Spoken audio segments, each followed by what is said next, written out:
The kids wear their pants where they're falling off. The seniors wear theirs around their armpits. My father-in-law got his chest hair caught in his zipper. How do you do that? And I look at them and I think, oh God, I'm next.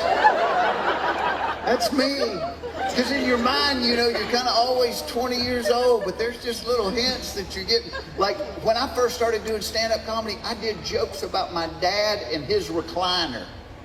And now I have a recliner. And I know what the old man was on to. Because I get in and I ain't getting out.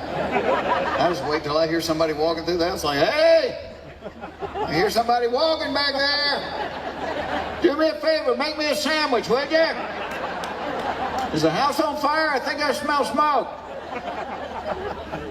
This is one of the worst ways to tell you getting old. My wife has several friends over one day, and they're standing around the kitchen counter talking about this and that. Well, they got to joking about a product called Astroglide. Somebody knows what. It's a lubricant, and apparently it's really good. To hear them tell it, you could put it on a Cadillac and get it in a doghouse. But as they're talking about this, I swear to you, my first thought was, I bet I can put that on the poles the bird feeders are on and keep the squirrels off of it.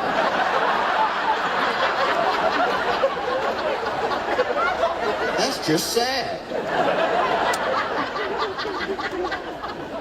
We were talking about 3 or 4 months ago.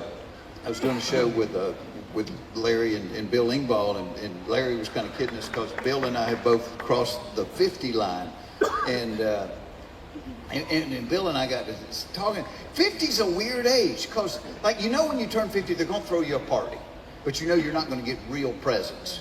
You get gag gifts, you know, the giant boxes of brand cereal and the 6-pack of reading glasses and the hemorrhoid ointment and the backache pills, and everybody's laughing, and I'm thinking, yeah, y'all just saved me a trip to the store.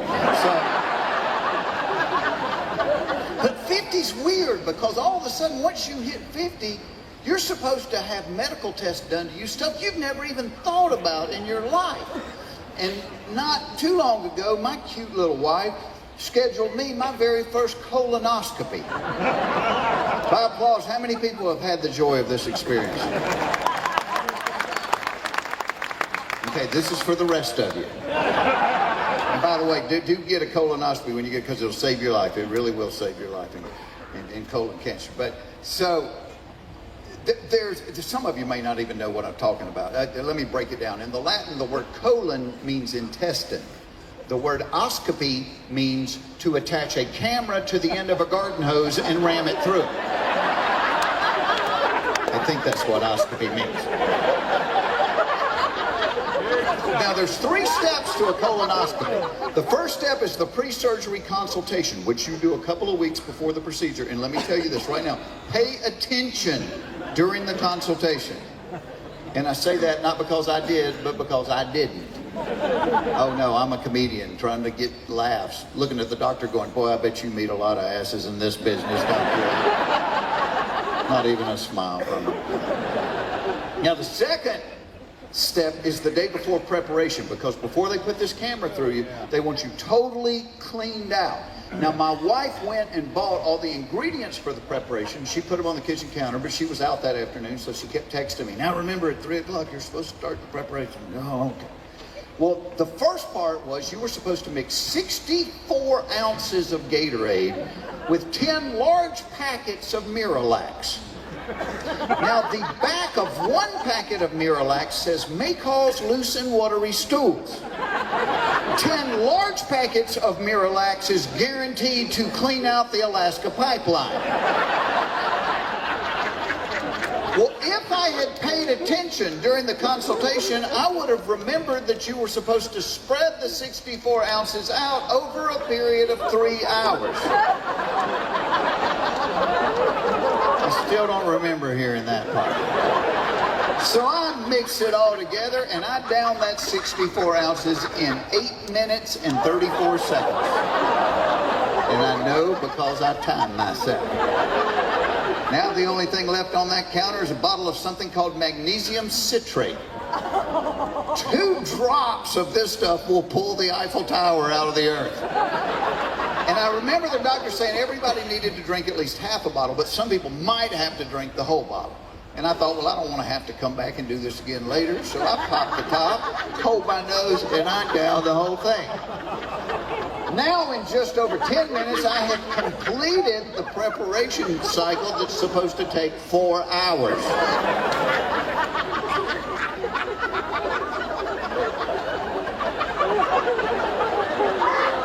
And it wasn't very long after that, my stomach started making some noises. Noises like the fireplace in the Amityville Horror.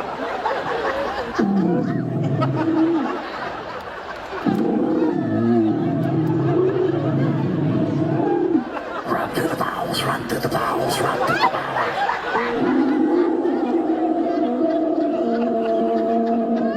Get out.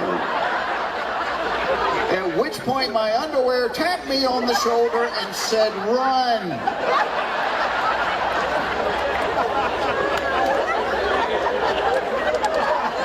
The first volley took my feet off the ground. I was physically afraid. And I watched a lot of rodeo. The only thing I could think to do was put a glove on my left hand, get some rope, tie myself to the seat, and hold on.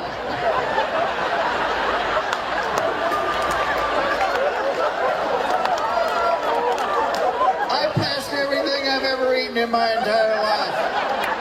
I passed things I'd only thought about eating. I passed things my neighbors had eaten. I passed a red bicycle we keep in the garage. And 1 hour later, what was coming out of me was so pure it could be legally declared mountain spring water. And I was ready for my test.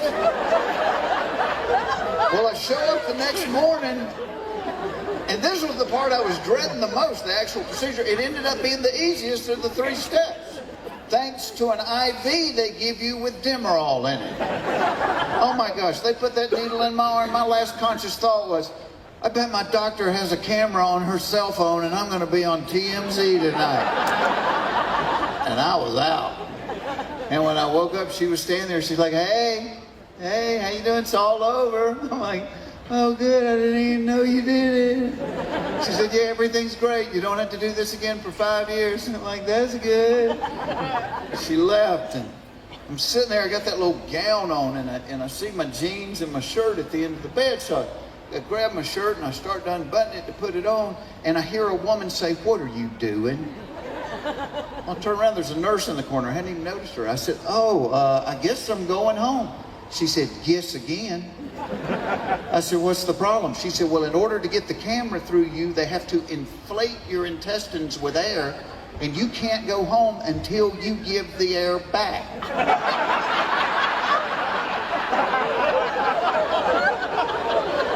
I said, all right, I will. She said, well, I have to verify that you do. At which point I noticed she is holding a pen and a clipboard. And I remember career day in high school. Nobody told us you could get paid good money for rating farts on a clipboard. Because I have friends that do that all the time for free. But here's the problem. I grew up in the South. My mother taught me never to do this in front of a woman, especially a woman I don't know. And so even though I really need to do what she wants me to do, I can't. I lock up. And she's getting frustrated because she's got other stuff she needs to do. And she said, come get back in the bed. She said, get on all fours and lower your shoulders to the mattress.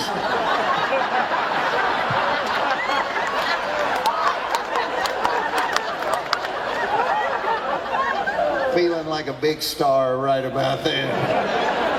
But as soon as I get in that position, I can tell this is going to work. And I thought, well, if I'm going to embarrass myself in front of this woman I don't know, why not do like I did with the preparation and just get it all over with at one time? So I thought back to my wife's childbirth classes and that breathing they taught her. And I did the big push, just like they showed her to do. And what came out of me was so loud and so long, Fred Flintstone clocked out from work. And I said, can I go home now? She said, please do.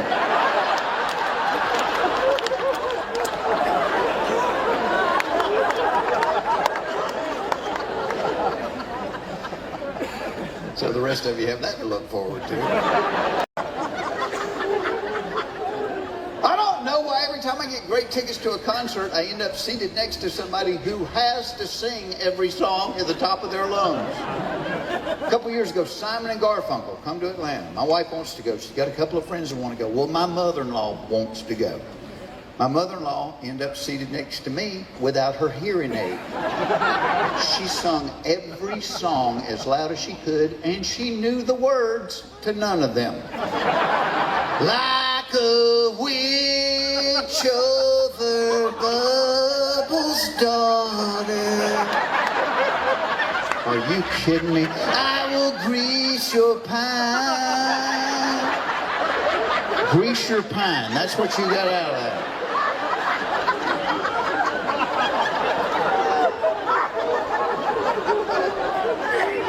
I don't know why cats never throw up in the daytime. Cats wait till you're lying in bed, almost asleep. And then from somewhere in your home you hear,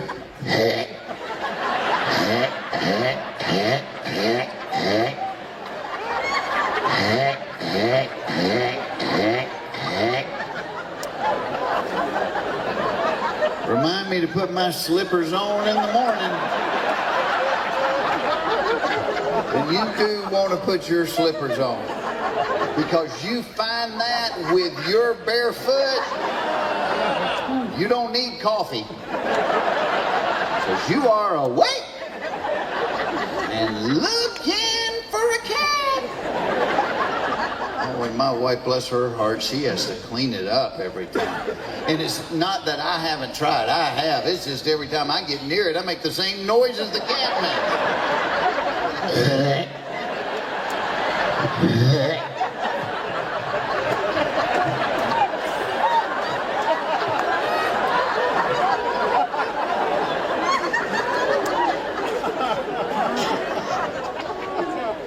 And I've tried to get smarter, you know.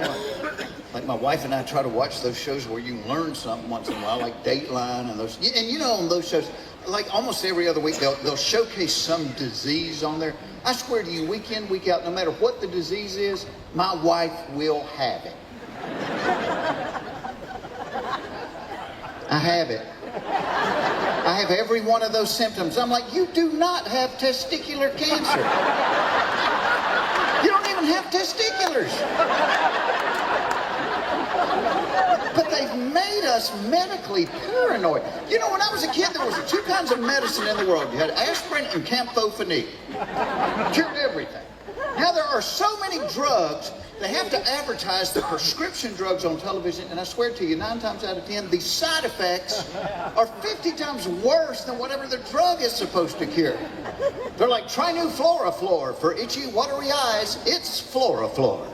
Side effects may include nausea, vomiting, water weight gain, lower back pain, receding hairline, eczema, seborrhea, psoriasis, itching, chafing clothing, liver spots, blood clots, ringworm, excessive body odor, uneven tire wear, pyorrhea, gonorrhea, diarrhea, halitosis, scoliosis, loss of bladder control, the shanks, warped floors, cluttered drawers, low resale value on your home, feline leukemia, head lice, clubfoot, MS, MD, VD, fleas, acne, anxiety, sleeplessness, drowsiness, parvo, warts, unibrow, lazy eye, fruit flies, chest pains, clogged drains, hemorrhoids, dry heaving, and sexual dysfunction.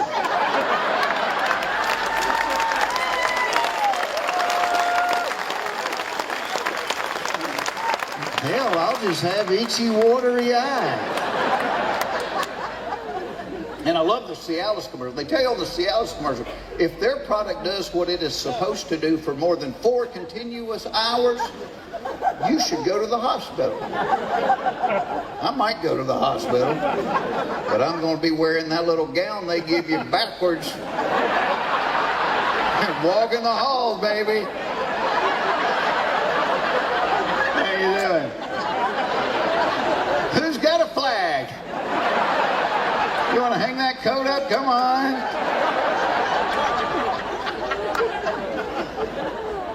I don't know why my wife continues to ask every year, what do you want for your birthday? What do I always want for my birthday? What's every man in here want for his birthday?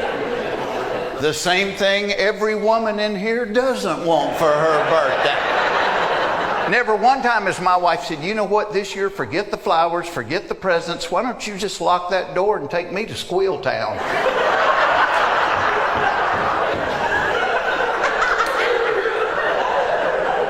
But it's what every guy wants. You could be visiting your 90-year-old grandpa in the nursing home and be like, happy birthday, Papa. Is today my birthday? It sure is. Well, help me get my pants off.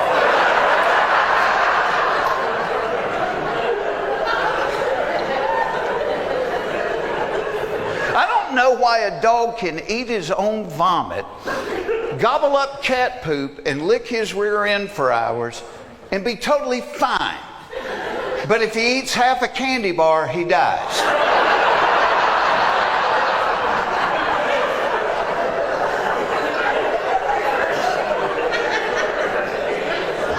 I don't know why in 2023 we still have jobs that we will call men's jobs or women's jobs. Like if there's a noise in the house in the middle of the night, whose job is it to go check out the noise? It's the man. Let's be, yeah, you never see this. Phyllis. Phyllis. Run downstairs, see what that noise was. Hey, bring me back a piece of chicken, okay? Now, if there's a noise in the house in the middle of the night, it is the man checking it out. In his underwear, carrying a baseball bat. Because that is the official uniform of suspicious noises, underpants and a baseball bat. I don't know what we're hoping to find. Some guy in the living room in his underwear with a ball.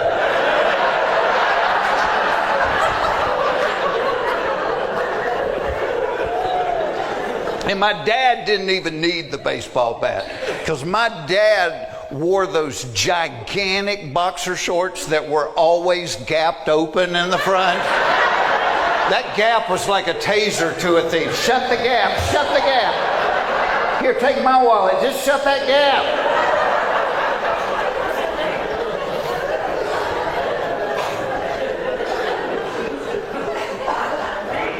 I don't know why every time I get great tickets to a concert, I always end up being seated next to somebody that has to sing every song at the top of their lungs. So several years ago, Simon and Garfunkel came to Atlanta. My wife wanted to go. She had a couple of friends that wanted to go. Well, my mother-in-law wanted to go. Quick backstory on my mother-in-law. My mother-in-law has hearing aids that she refuses to wear because she thinks they don't look good. But because she doesn't wear them, she can't hear a lick. She talks louder than anybody on the planet. One night, around Christmas time, we go to the movies. We're standing in the long line at the concession stand. My mother-in-law walks over to me and goes, "Don't look now, but the man behind us is cross-eyed as a bat."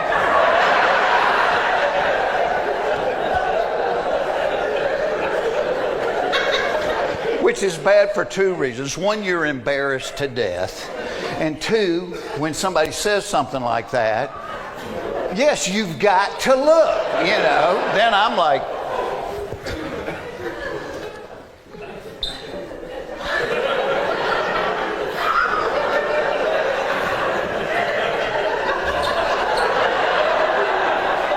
turn around, the guy's glaring at me. Well, he may not have been glaring at me, but he was glaring at somebody. So we go to Simon and Garfunkel. Somehow I end up being seated next to my mother-in-law. She doesn't have the hearing aids in. She sang every Simon and Garfunkel song, and she knew the words to none of them. Like a witch over Bubbles' daughter. Are you drinking, I will grease your pine. Grease your pine? That's what you got out of that?